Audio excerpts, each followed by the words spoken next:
Everyone, മറ്റൊരു SCERT ക്ലാസ്സിലേക്ക് എല്ലാവർക്കും സ്വാഗതം.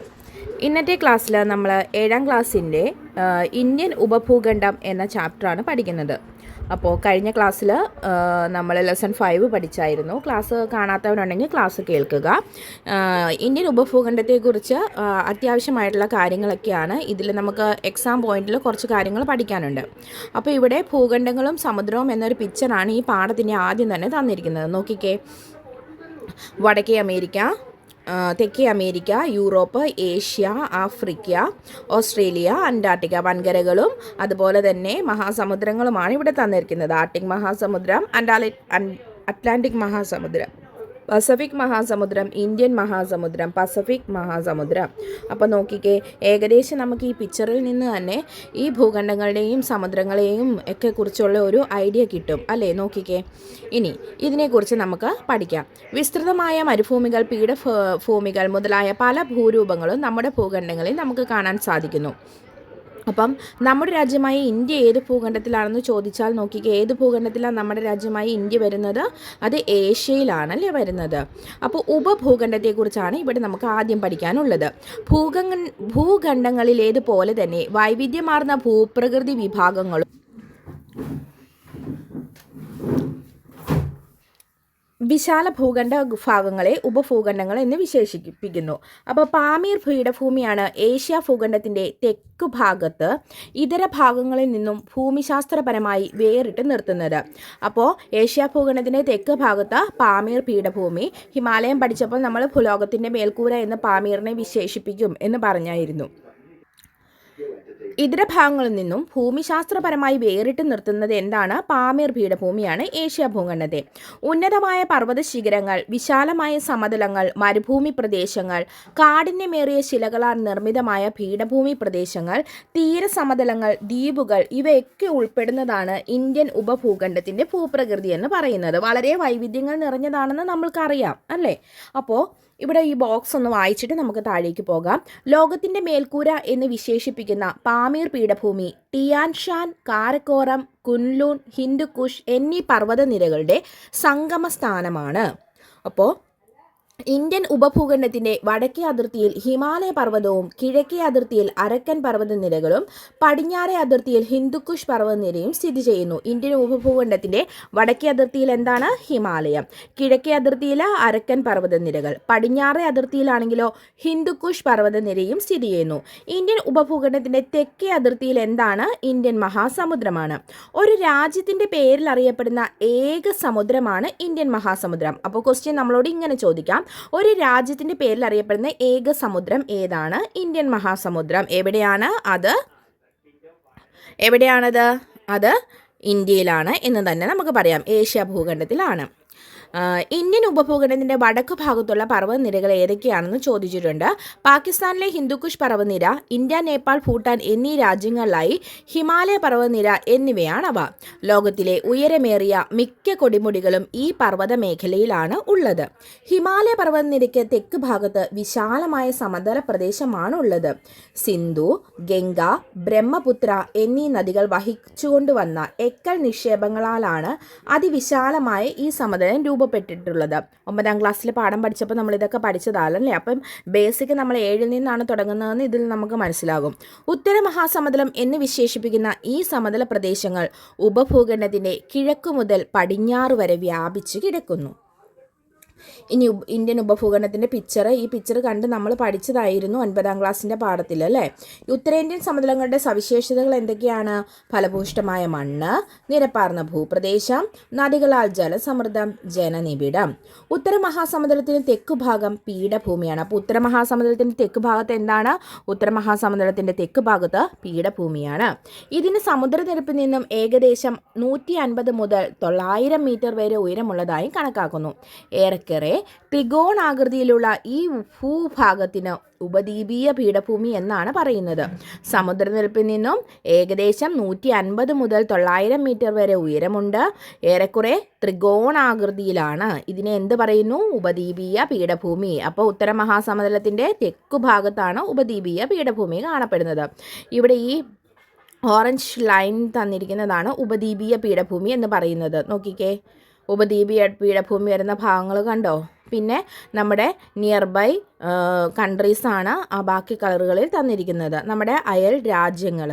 ഉപദ്വീപീയ പീഠഭൂമിയുടെ വടക്ക് പടിഞ്ഞാറായി ഇന്ത്യയിലും പാകിസ്ഥാനിലുമായി വ്യാപിച്ചു കിടക്കുന്ന വരണ്ട ഭൂപ്രദേശമാണ് ഥാർ മരുഭൂമി. ഉപദ്വീപീയ പീഠഭൂമിയുടെ വടക്ക് പടിഞ്ഞാറെന്ന് പറയുമ്പം ഈ ഭാഗത്ത് ഇതാണ് ഥാർ മരുഭൂമി. കണ്ടോ, വളരെ വിരളമായി മാത്രം മഴ ലഭിക്കുന്ന ഈ പ്രദേശത്ത് കള്ളിമുൾ ചെടികളും കുറ്റിച്ചെടികളുമാണ് സ്വാഭാവിക സസ്യജാലങ്ങൾ. ഇന്ത്യൻ ഉപഭൂഖണ്ഡത്തിന് ദൈർഘ്യമേറിയ തീരപ്രദേശമാണുള്ളത്. മാലിദ്വീപ്, ശ്രീലങ്ക എന്നീ ദ്വീപ് രാഷ്ട്രങ്ങളും ലക്ഷദ്വീപ്, ആൻഡമാൻ നിക്കോബാർ തുടങ്ങിയ ചെറിയ ദ്വീപ് സമൂഹങ്ങളും ഇന്ത്യൻ ഉപഭൂഖണ്ഡത്തിൻ്റെ ഭാഗമാണ്. അപ്പോൾ ഇന്ത്യൻ ഉപഭൂഖണ്ഡത്തിൻ്റെ ഭാഗമായിട്ടുള്ള മറ്റ് രാജ്യങ്ങൾ ഏതൊക്കെയാണ്? മാലിദ്വീപ്, ശ്രീലങ്ക, ലക്ഷദ്വീപ്, ആൻഡമാൻ നിക്കോബാർ ദ്വീപ് സമൂഹങ്ങളെല്ലാം നമ്മുടെ ഇന്ത്യൻ ഉപഭൂഖണ്ഡത്തിൻ്റെ ഭാഗമാണ്. ഇനി ഇവിടുത്തെ കാലാവസ്ഥാ സവിശേഷതകളെക്കുറിച്ചാണ് പഠിക്കാനുള്ളത്. കാലാവസ്ഥയിൽ പ്രാദേശിക വൈവിധ്യം നിൽക്കുമ്പോഴും ഇന്ത്യൻ ഉപഭൂഖണ്ഡത്തിലെ കാലാവസ്ഥ പൊതുവെ മൺസൂൺ കാലാവസ്ഥ എന്നറിയപ്പെടുന്നു. അപ്പോൾ ഇന്ത്യൻ ഉപഭൂഖണ്ഡത്തിലെ കാലാവസ്ഥ അറിയപ്പെടുന്ന പേരാണ് മൺസൂൺ കാലാവസ്ഥ. ഋതുക്കൾ എന്ന അർത്ഥം വരുന്ന മൗസിം എന്ന അറബ് പദത്തിൽ നിന്നാണ് മൺസൂൺ എന്ന വാക്ക് രൂപപ്പെട്ടത്. ഇമ്പോർട്ടൻ്റ് ആണ് അത്. ഋതുക്കൾ എന്നർത്ഥം വരുന്ന മൗസിം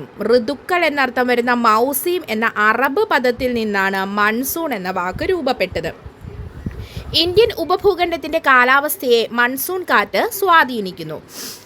ഈ കാറ്റ് ഋതുക്കൾക്കനുസരിച്ച് ദിശ മാറുന്നവയാണ്.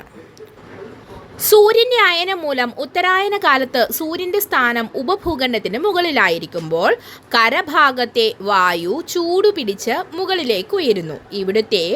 ഇവിടേക്ക് സമുദ്രത്തിൽ നിന്നും ഈർപ്പം നിറഞ്ഞ കാറ്റ് വീശുകയും ഉപഭൂഖണ്ഡത്തിൻ്റെ പല ഭാഗങ്ങളിലും മഴ ലഭിക്കുകയും ചെയ്യുന്നു. മെയ് ജൂൺ മാസങ്ങളിൽ തെക്കു പടിഞ്ഞാറ് ദിശയിൽ ഇന്ത്യൻ സമുദ്രത്തിൽ നിന്നും ഉപഭൂഖണ്ഡത്തിലേക്ക് വീശുന്ന കാറ്റുകൾ ഇന്ത്യൻ ഉപഭൂഖണ്ഡത്തിൽ വ്യാപകമായ മഴയ്ക്ക് കാരണമാകുന്നു. അപ്പോൾ ഇന്ത്യൻ ഉപഭൂഖണ്ഡത്തിലെ മെയ് ജൂൺ മാസങ്ങളിലെ വ്യാപക മഴയ്ക്ക് കാരണമെന്ന് പറഞ്ഞത് തെക്ക് പടിഞ്ഞാറ് ദിശയിൽ ഇന്ത്യൻ മഹാസമുദ്രത്തിൽ നിന്നും ഉപഭൂഖണ്ഡത്തിലേക്ക് വീശുന്ന കാറ്റുകളാണ് നമ്മുടെ ഈ മൺസൂൺ മെയ് ജൂൺ മാസങ്ങളിൽ പെയ്യുന്ന മഴയ്ക്ക് കാരണമായിട്ട് പറയുന്നത്.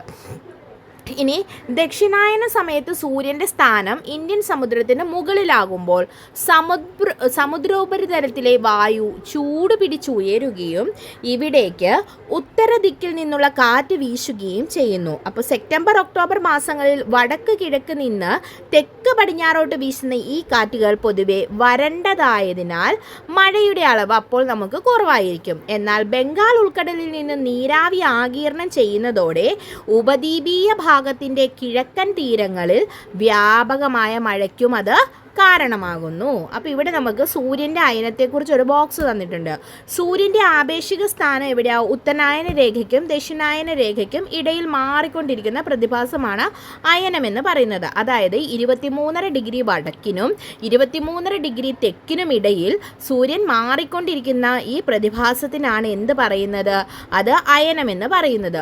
ഭൂമിയുടെ പരിക്രമണവും ഭൂമിയുടെ അച്ചുതണ്ടിൻ്റെ ചെരിവുമാണ് ഇത്തരത്തിൽ സൂര്യന് സ്ഥാനമാറ്റം ഉണ്ടാകുന്നതായി അനുഭവപ്പെടുന്നതിന് കാരണം. ക്ലിയർ ആണല്ലോ അല്ലേ? ഇനി നമുക്ക് അടുത്തത് നോക്കിക്കേ. കാലാവസ്ഥയെ സ്വാധീനിക്കുന്ന ഘടകങ്ങൾ എന്തൊക്കെയെന്നാണ് ചോദിച്ചിരിക്കുന്നത്. ഒരു പ്രദേശത്തിൻ്റെ അക്ഷാംശ സ്ഥാനം, സമുദ്രനിരപ്പിൽ നിന്നുള്ള ഉയരം, ഭൂപ്രകൃതി, സമുദ്രത്തിൻ്റെ സാമീപ്യം. അപ്പം നമ്മുടെ കാലാവസ്ഥയെ സ്വാധീനിക്കുന്ന ഘടകങ്ങൾ എന്തൊക്കെയാണ്? ഒരു പ്രദേശത്തിൻ്റെ അക്ഷാംശ സ്ഥാനം, പിന്നെ സമുദ്രനിരപ്പിൽ നിന്നുള്ള ഉയരം, അതിൻ്റെ ഭൂപ്രകൃതി, സമുദ്രത്തിൻ്റെ സ്വാമീപ്യം, കാറ്റ് എന്നിവയാണ് കാലാവസ്ഥയെ സ്വാധീനിക്കുന്ന പ്രധാന ഘടകങ്ങൾ.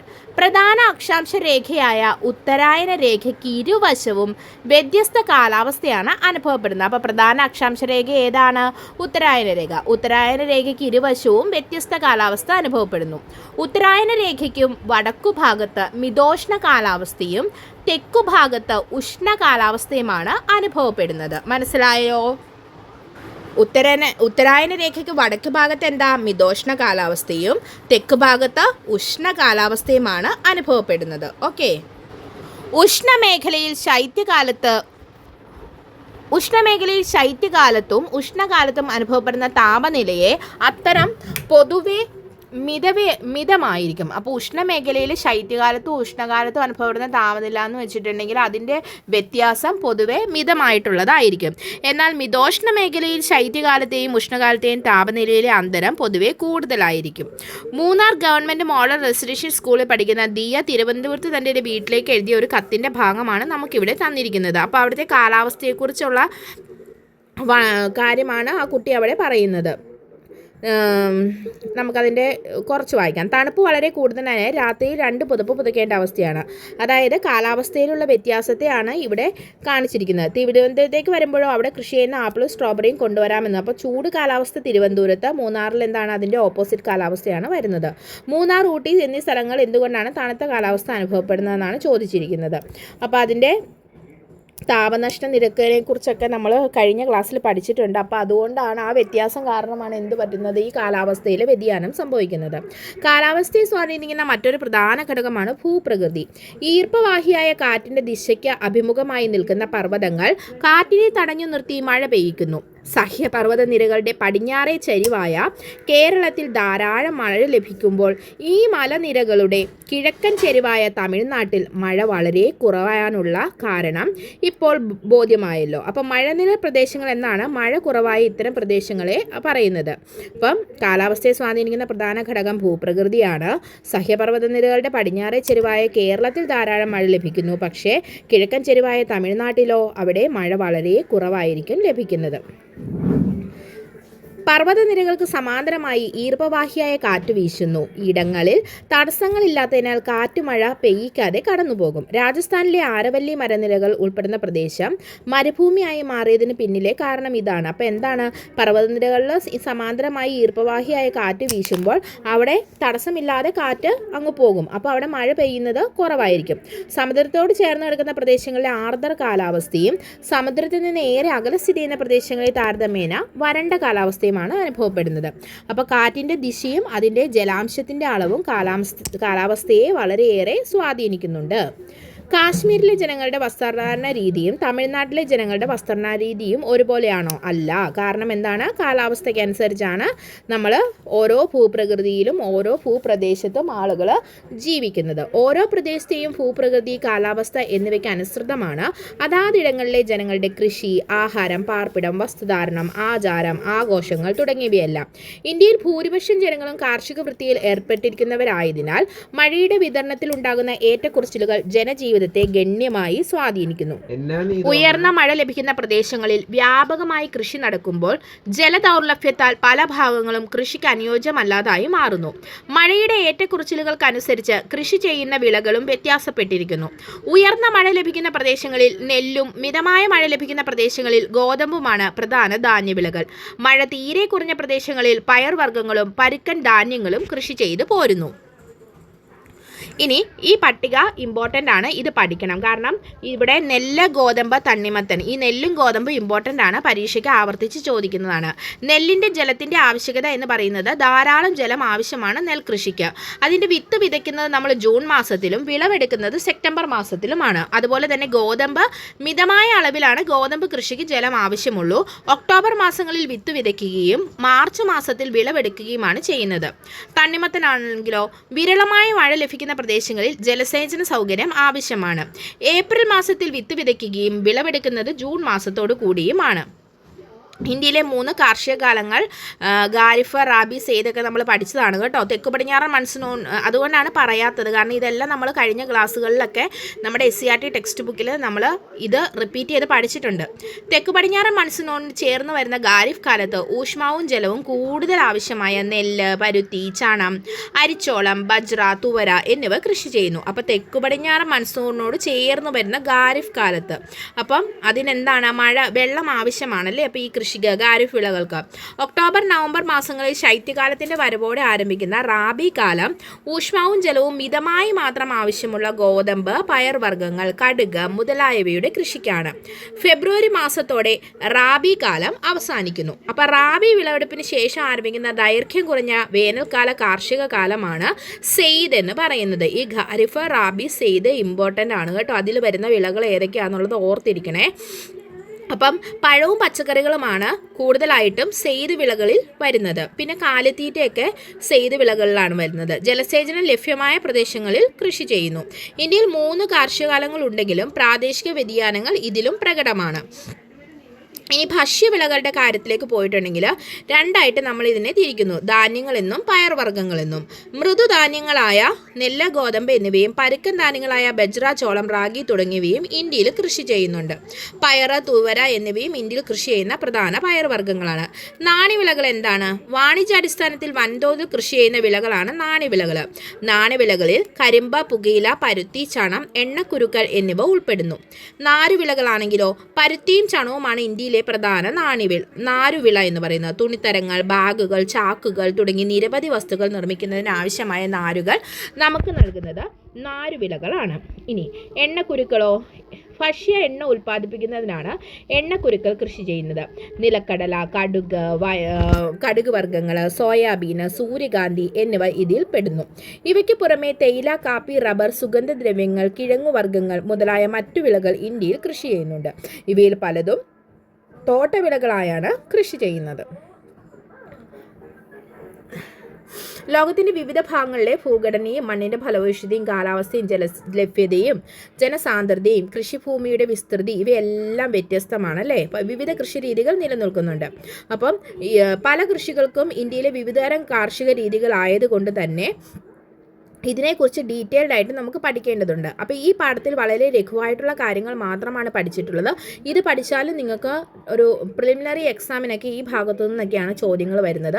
എന്തായാലും കണ്ടിരിക്കുക, കാരണം ഈ ഖാരിഫ്, റാബി, സെയ്ദൊക്കെ എന്താണ് വീണ്ടും വീണ്ടും ആവർത്തിച്ച് വരുന്ന ക്വസ്റ്റ്യൻസ് ആണ്. അതുപോലെ തന്നെ നെല്ല്, ഗോതമ്പ് എന്നിവയുടെ കൃഷി രീതി, അതിൻ്റെ ജലലഭ്യതയെക്കുറിച്ച് ഇങ്ങനെയുള്ള കാര്യങ്ങളെല്ലാം പല ക്വസ്റ്റ്യൻ പേപ്പറിലും നമ്മൾ കണ്ടിട്ടുള്ളതാണ് അല്ലേ.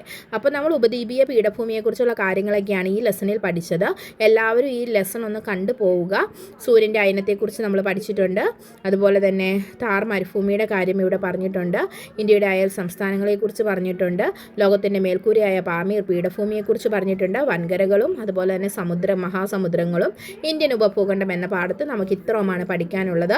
ക്ലാസ്സുകൾ കാണുക, ക്ലാസ്സുകൾ കണ്ട് നിങ്ങളുടെ അഭിപ്രായങ്ങൾ രേഖപ്പെടുത്തുക. SCERT ടെക്സ്റ്റ് ബുക്കിൻ്റെ ഇമ്പോർട്ടൻസ് കഴിഞ്ഞ PSC preliminary 10th prelim exam കഴിഞ്ഞപ്പോൾ നിങ്ങൾക്ക് മനസ്സിലായി കാണുമെന്ന് ഞാൻ വിശ്വസിക്കുന്നു. അപ്പോൾ നമുക്ക് അടുത്ത ക്ലാസ്സിൽ വീണ്ടും കാണാം. Thank you all. Have A nice day.